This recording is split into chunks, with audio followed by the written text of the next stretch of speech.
and the slightest distension of his nostrils would give to his bronzed face a look of extraordinary boldness.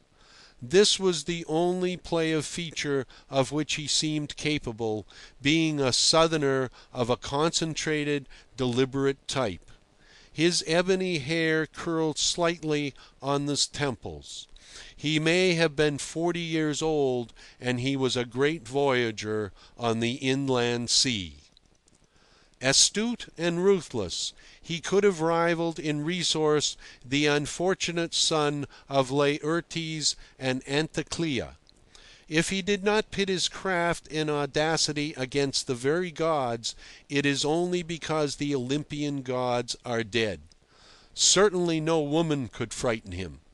A one-eyed giant would not have had the ghost of a chance against Dominic Cervoni of Corsica, not Ithaca, and no king, son of kings, but of very respectable family, authentic Caporali, he affirmed.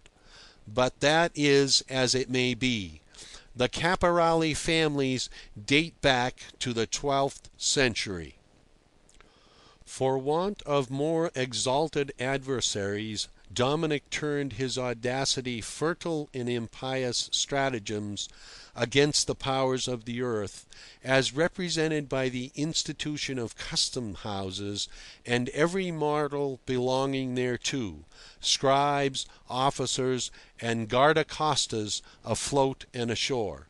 He was the very man for us, this modern and unlawful wanderer with his own legend of loves, dangers, and bloodshed.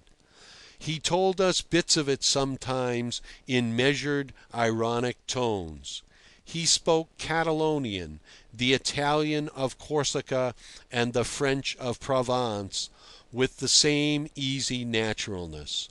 Dressed in shore togs, a white starched shirt, black jacket, and round hat, as I took him once to see Donna Rita, he was extremely presentable.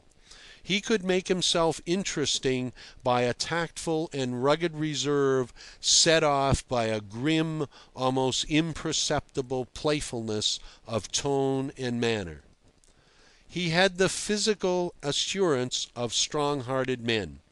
After half an hour's interview in the dining-room, during which they got in touch with each other in an amazing way, Rita told us in her best grande dame manner, "Mais il est si parfait, cet homme." He was perfect. On board the Tremolino, wrapped up in a black caban, the picturesque cloak of Mediterranean seamen, with those massive moustaches and his remorseless eyes set off by the shadow of the deep hood, he looked piratical and monkish and darkly initiated into the most awful mysteries of the sea. End of chapter 42.